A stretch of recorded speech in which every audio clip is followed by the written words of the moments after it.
Praise the Lord and welcome to the Bible study today. I'm Pastor Conrad DeFries. தேவனுக்கு மகிமை உண்டாகட்டும். இந்த வேத பாட நிகழ்ச்சிக்கு உங்களை வரவேற்கிறேன். என்னுடைய பேர் Conrad டிஃப்ரீஸ். The title of our Bible study today is The Key of Praise.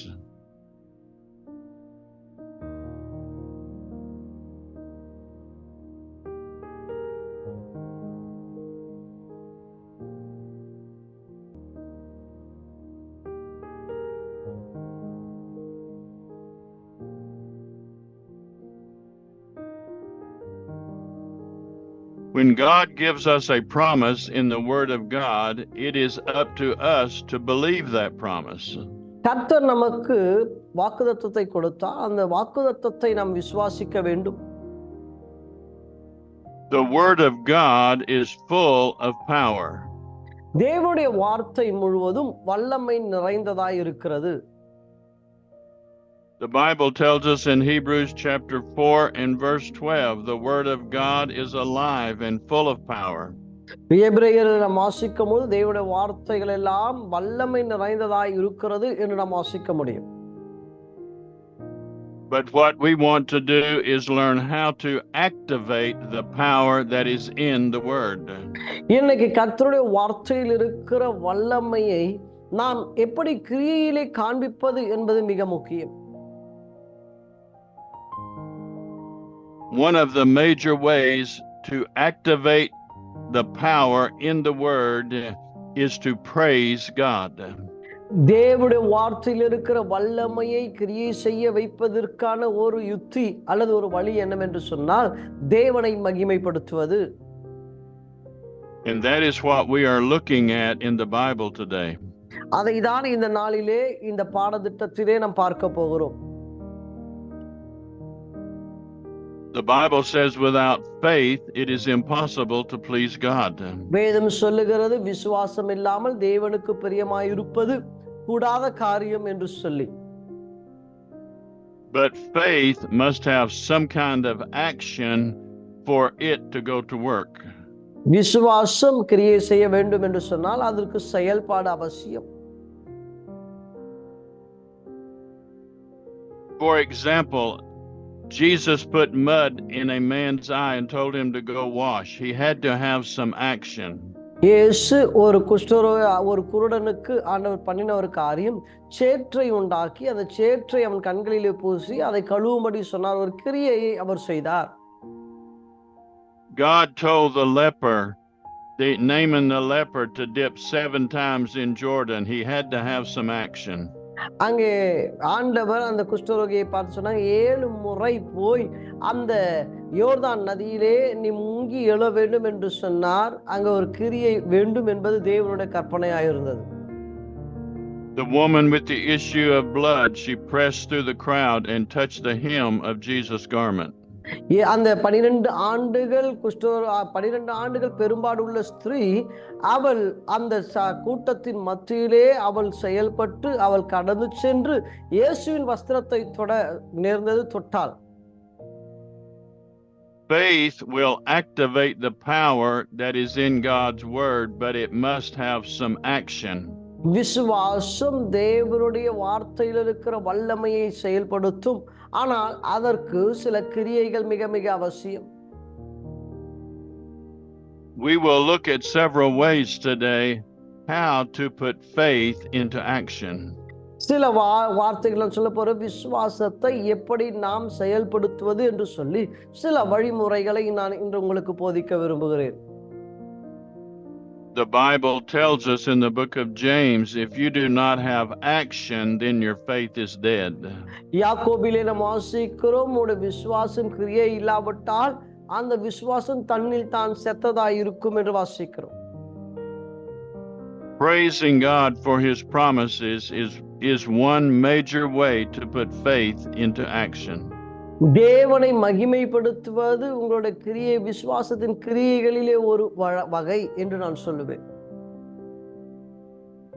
In the book of Joshua chapter 6 and verse 2, யோசுவா 6 அதிகாரம் 2 வசனம், God told Joshua, I have given you Jericho with the king and the mighty men thereof. யோசுவாவை பார்த்து ஆண்டவர் சொன்னாங்க, நான் எரிகோவையும் அதன் ராஜாவையும் அதன் யுத்த வீரரையும் உன் கையில் ஒப்பு கொடுத்தேன். Jericho was the first city that the children of Israel faced in the promised land. எரிகோ தான் வாக்குத்தத்தம் பண்ணப்பட்ட பூமியிலே இஸ்ரவேல்கள் வெற்றி பெற்ற முதல் பட்டணம். The walls of that city were so big you could build a house inside the walls. அந்த கோட்டையின் மதில் செவர் மிக பெரியது. அந்த கோட்டையின் செவற்றின் மேல் ஒரு வீட்டையே கட்ட முடிகிற அளவுக்கு அது மிக பெரியது. And they could ride chariots and horses on top of the wall. The wall was so big and thick. அந்த கோட்டை செவற்றின் மேல் ரதங்களை ஓட்ட முடியும். அவ்வளவு வலிமை உள்ளதும் அவ்வளவு பெரியதுமாய் இருந்தது அந்த எரிகோ கோட்டை. It looked like it was impossible to have victory over that city. இது அந்த கோட்டையை வெற்றி பெறுவது என்பது அது சாதாரண ஒரு காரியம் அல்ல. அது மிகவும் கடினமானதும் அது முடியாத ஒரு காரியமாய் இருந்தது. But God gave the promise to Joshua, I have given you the city and all the mighty men. I've given you the victory. ஆனால் யோசுவாவுக்கு கர்த்தர் வாக்கை பண்ணினார், எரிகோவையும் அதன் ராஜாவையும் அதன் யுத்த வீரரையும் உன் கைகளிலே ஒப்பு கொடுத்தேன் என்றார். God gave the promise to Joshua and he put it in the past tense as though it had already happened. பாருங்க, ஆண்டவன் கையில் ஒப்பு கொடுத்தேன் என்று சொன்னா ஏற்கனவே நடந்ததை போல் தேவன் யோசுவாவை பார்த்து சொன்னார். Faith is always now. Faith is never in the future. விசுவாசம் என்பது இப்பொழுது என்பதுதான் விசுவாசத்தின் பொருளை தவிர வரும் காலத்திலே நடக்கும் என்பதல்ல விசுவாசம். It is important to have hope, and hope is in the future. நம்பிக்கை இருக்கிற நம்பிக்கை என்று சொன்னா எதிர்காலத்தில் இது நடக்கும் என்று நம்பிக்கிறோம், அது நம்பிக்கை. But then we must change our hope and put it into faith, which is in the now. It is always present. நம்பிக்கை நல்லதுதான், ஆனால் அந்த நம்பிக்கை அது விசுவாசத்திற்கு அடிப்படையா இருக்கிறது. நம்பிக்கை அது எதிர்காலத்திற்கு அடிப்படையா இருக்கிறது. ஆனால் விசுவாசம் இப்பொழுது என்ற வார்த்தைக்கு அடையாளமாய் காணப்படுகிறது. The more you praise God for his promises, then the more your spiritual eye will see you already have the victory. நீங்க அதிகமாய் தேவனை மகிமைப்படுத்த உங்கள் ஆவியின் கண்களிலே அந்த வெற்றியை நீங்கள் பார்ப்பீர்கள். You must believe that you have it by faith before you can see it with a physical eye. நீங்க மாம்ச கண்களிலே அதை பார்ப்பதற்கு முன்பாக உங்களோட ஆவிக்குரிய கண்களினால் அதை பார்க்க முடியும். God told the children of Israel to march around the walls of Jericho for 7 days. ஆண்டவர் எரிகோ பட்டணத்தை 7 முறை சுற்றி வர சொன்னார். He told them to not say one word about anything every day when they marched around. Don't say anything when you march around the wall. 7 நாட்கள் சுற்றி வர சொன்னார். நீங்கள் சுற்றும்போது ஒரு வார்த்தை கூட நீங்கள் பேசக்கூடாது என்று கட்டளை கொடுத்தார். It is human nature to say something negative or a problem when you're looking at an impossible thing to happen. எப்பவுமே மனித இயல்பு என்னவென்று சொன்னால், நடைமுறைக்கு சாத்தியமில்லாத காரியத்தை நாம் பார்ப்போமானால் அதை குறித்தான கருத்துகளையும் அதை குறித்தான எதிர்மறையான கருத்துக்களை பேசுவது மனித இயல்பு. There are natural laws and there are spiritual laws. நான் ஏற்கனவே சொன்ன வண்ணமாக சாதாரணமான அல்லது நடைமுறையிலே மாம்சத்துக்குரிய சட்டங்கள் உண்டு, அதே வண்ணமாக ஆவிக்குரிய நியாயங்களும் சட்டங்களும் உண்டு என்று நான் சொல்லி இருக்கிறேன்.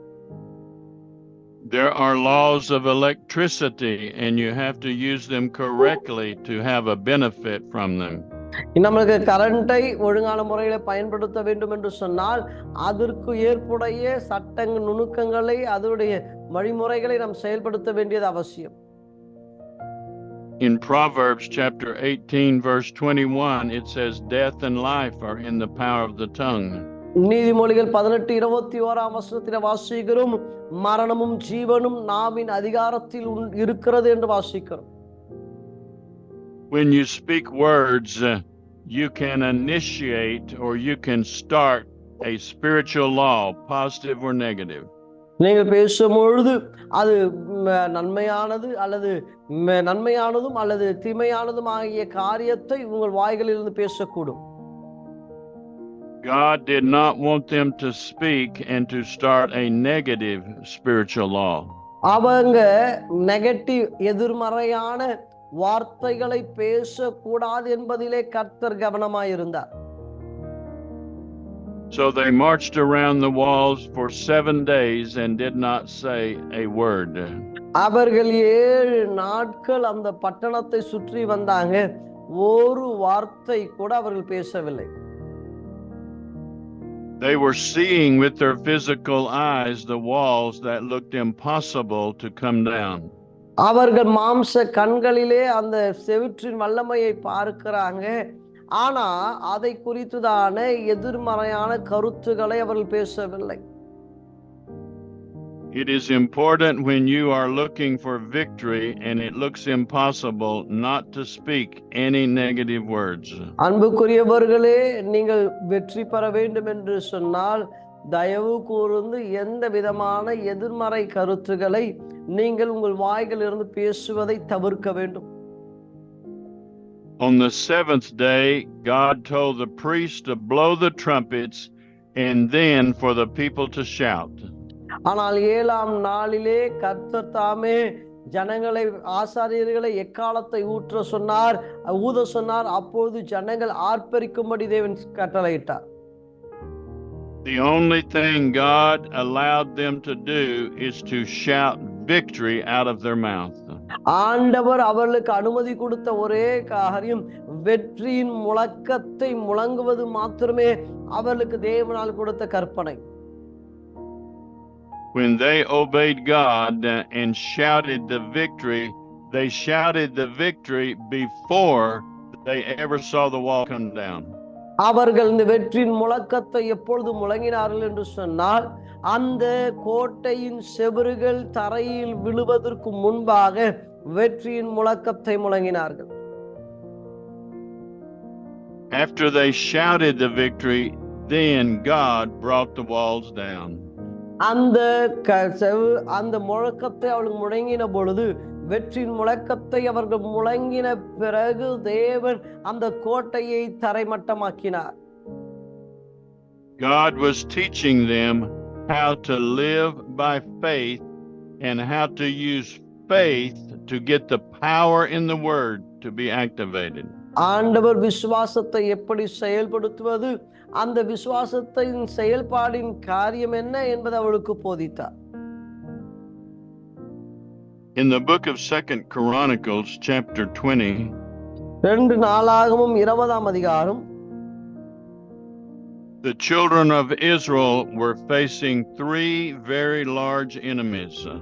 அங்கே இஸ்ரவேல் ஜனங்கள் 3 பெரிய ராணுவத்தை கொள்ளுகிற சூழ்நிலை உருவானது. Even one of those armies was bigger than the army of Israel.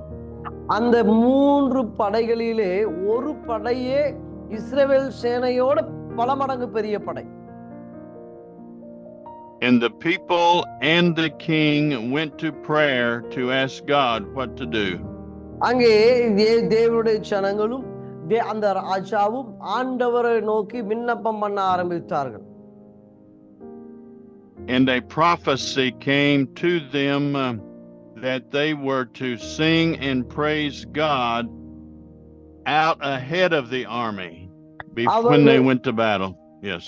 அவர்கள் பேசின போதே அந்த காரியங்கள் ஜெயமாக நடந்தது. God told them the next day to go out and to face the enemy, to go forward against the enemy. ஆண்டவர் அடுத்த நாள் அந்த எதிரிகளை எதிர்கொண்டு போகும்படி இவர்களுக்கு கற்பனை கொடுத்தார். But they were to go against the enemy with praise being unto God.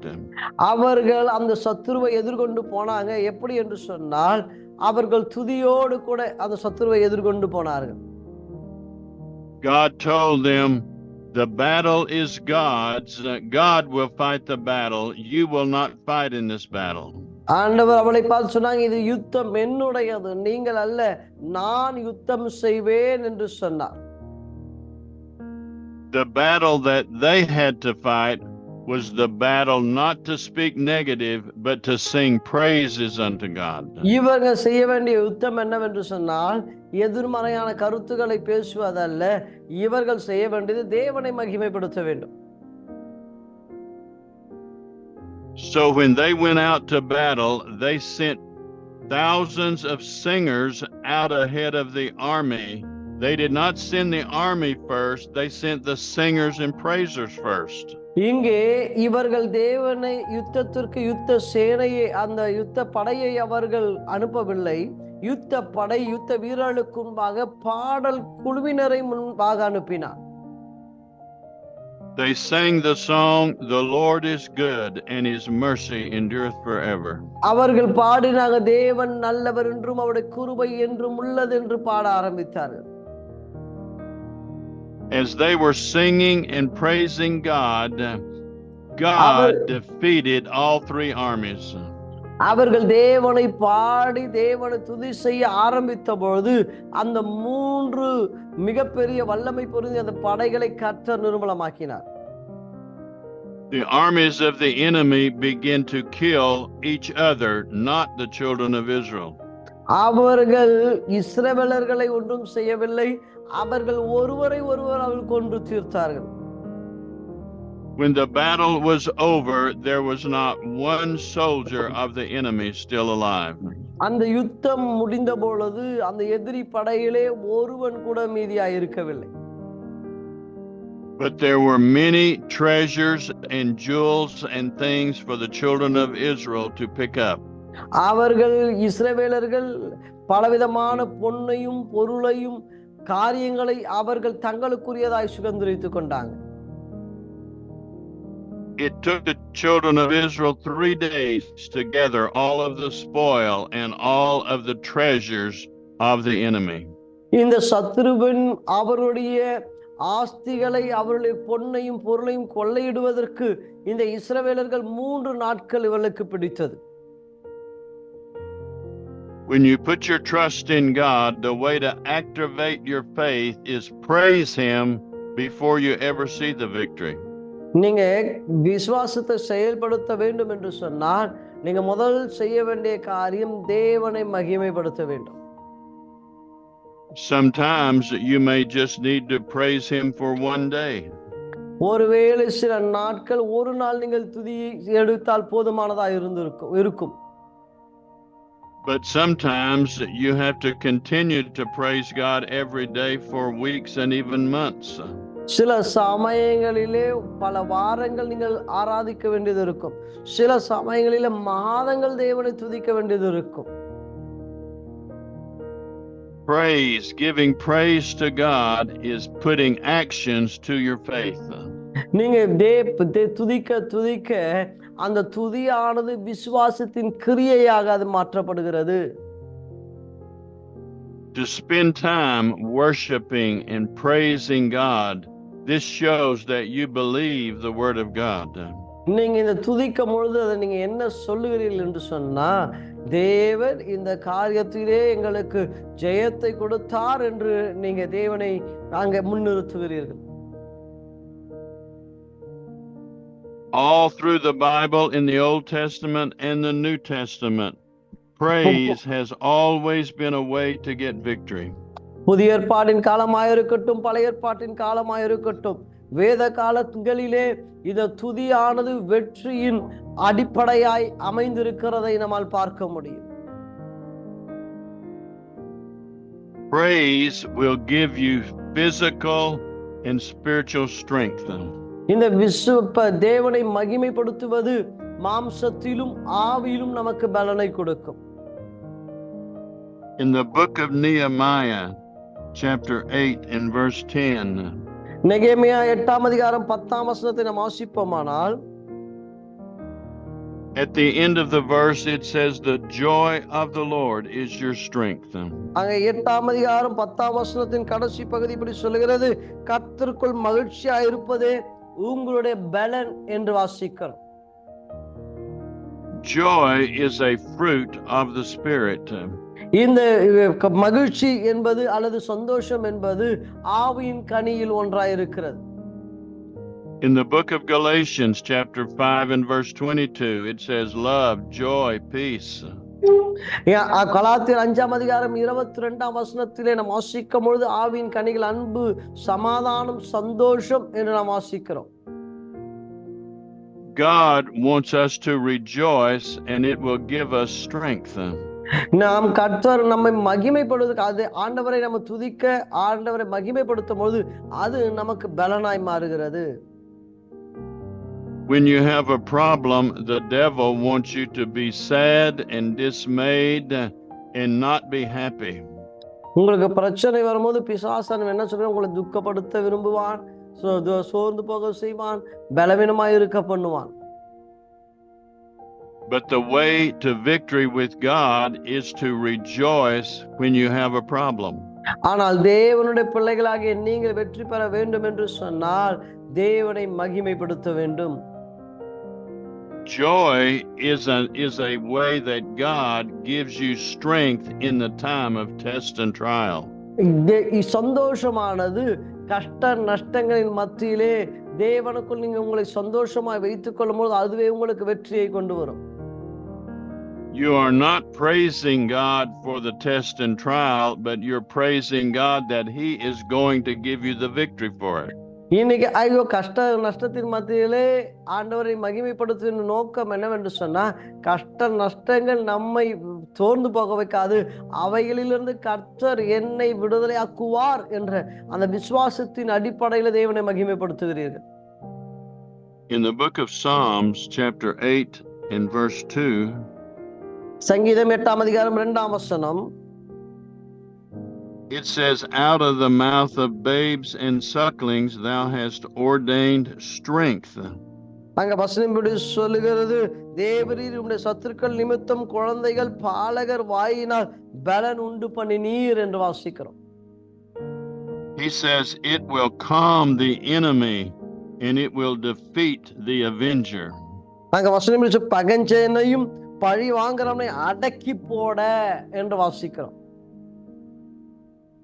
In the book of Matthew chapter 21 and verse 16, மத்தேயு 21ஆம் அதிகாரம் 16ஆம் வசனம்,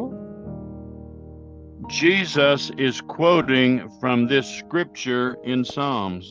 இயேசு சங்கீதத்தில் இருக்கிற ஒரு வசனத்தை அங்க கோடிட்டு காண்பிக்கிறதை நம்மால் பார்க்க முடியும்.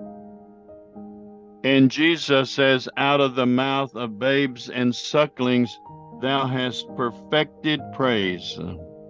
அவரை நோக்கி இவர்கள் சொல்லுகிறதை கேட்கிறீரோ என்றார்கள். அதற்கு இயேசு, ஆம் கேட்கிறேன், குழந்தைகளுடைய வாயினாலும் பாலகருடைய வாயினாலும் துதி உண்டாகும்படி செய்தீர் என்பதை நீங்கள் ஒரு காலம் வாசிக்கவில்லையோ என்றார். Jesus lets us know that giving praise will give you spiritual strength. ஆண்டவர் இயேசு அறிந்திருந்தார், தேவனை மகிமைப்படுத்தும் பொழுது அது ஆவிக்குரிய பலனை உங்களுக்கு கொடுக்கும் என்று சொல்லி. Sometimes when I am fighting a battle, I will just praise the Lord. நம்மளுக்கு சில சமயங்களிலே என்னுடைய வாழ்க்கையிலே பிரச்சனைகள் வரும்போது நான் தேவனை மகிமைப்படுத்திக் கொண்டே இருப்பேன். Maybe the enemy is coming to me through other people and circumstances. எனக்கு வருகிற சத்துருக்கள் சில மனிதர்கள் மூலமாக, சூழ்நிலைகளின் மூலமாக சத்துருவானவன் எனக்கு விரோதமாக எழும்பும் போது இதை நான் செய்வேன். So I will take this scripture and put it into action. நான் இந்த வசனங்களை எடுத்து அதை கிரியையிலே காண்பிப்பேன். It tells me that praise will calm the enemy and it will settle down the avenger that's coming against me. நான் துதிக்கும் போது அது தேவ பலனுள்ளதாக மாறும், எனக்கு விரோதமாக எழும்புகிற வல்லமைகளை அவைகள் நிர்மூலமாக்கும். Sometimes when we're fighting a battle, we don't know what can we do. We don't see any way for the victory. நம் சில சமயங்களிலே சில யுத்தங்களின் மத்தியிலே ஐயோ என்ன செய்வது என்று நாம் அறியாமல் இருப்போம். வெற்றிக்கு வழி என்ன என்று நாம் அறியாதவர்களாய் இருப்போம். But Jesus lets us know this is one way to defeat the enemy, and that is just to praise and praise and praise be to God. இயேசு நமக்கு சொல்லிக் கொடுத்த பாடங்களிலே ஒன்று வெற்றியின் ரகசியம், வெற்றியின் வழி தேவனை துதிப்பது, தேவனை துதிப்பது, தேவனை துதித்துக் கொண்டே இருப்பது. Sometimes if you're sick, the doctor will give you medicine to get rid of the sickness. நீங்க ஒருவேளை வியாதியா இருக்கும் போது டாக்டர் என்ன பண்ணுவார்னா அந்த வியாதியிலிருந்து வெளியே வருவதற்கு விடுதலை பெற்றுக்கொள்ளும் மருந்தை கொடுப்பார். But praising God is like taking spiritual medicine to defeat the devil. அதே வண்ணமாக தான் தேவனை மகிமைப்படுத்துவது அது ஆவிக்குரிய ஒரு மருந்தை போல வெற்றிக்கான ஒரு மருந்து. And you just praise God and praise God and praise God until the victory comes. நீங்க வெற்றி வருகிற வரைக்கும் தேவனை மகிமைப்படுத்திக் கொண்டே இருக்க வேண்டும். In the book of Psalms chapter 22 and verse 3. சங்கீதம் 23 2ஆம் வசனம். It says God inhabits the praises of his people. When you praise God, it brings the presence of God. நீங்க தேவனை மகிமைப்படுத்தும்போது தேவனுடைய பிரசன்னம் அந்த இடத்திலே இறங்கி வரும். In the book of Psalms chapter 22 and verse 26. சங்கீதம் 22:26 நாம் வாசிக்கும் பொழுது it says they that seek the Lord will praise the Lord. அங்க சொல்ல கர்த்தரை தேடுகிற அவரை துதிப்பார்கள், உங்கள் இருதயம் என்றென்றைக்கும் வாழும் என்று வாசிக்கிறோம். In Psalms chapter 100 in verses 1 through 5. சங்கீதம் 100ஆம் சங்கீதம் 1லிருந்து 5 வசனங்களை வாசித்தால் make a joyful noise unto the Lord. அங்கே கர்த்தருக்கு சந்தோஷத்தின் வசனம் என்று சொல்லி பூமியின் குடிகளே எல்லோரும் கர்த்தர் கம்பீரமாய் பாடுங்கள். Serve the Lord with gladness. மகிழ்ச்சியோட கர்த்தருக்கு ஆராதனை செய்து. The Bible tells us in another place, people that do not serve God with gladness, that the devil puts yokes of iron on their neck. வேற ஒரு இடத்துல வேத வசனம் இப்படி சொல்லுகிறது, சந்தோஷத்தோடு கூட தேவனுக்கு ஆராதனை செய்யாதபடிக்கு பிசாசானவன் பாரங்களை அவர்கள் மேல் சுமத்தினான் என்று வாசிக்கிறோம். It tells us in verse 3, it tells us to praise the Lord for his mighty works. அங்க 3ஆம் வசனம் சொல்லு, கர்த்தர் தேவன் என்று அறியுங்கள், நாம் அல்ல அவரே நம்மை உண்டாக்கினார். All through the Bible, praise is a major way to get the victory.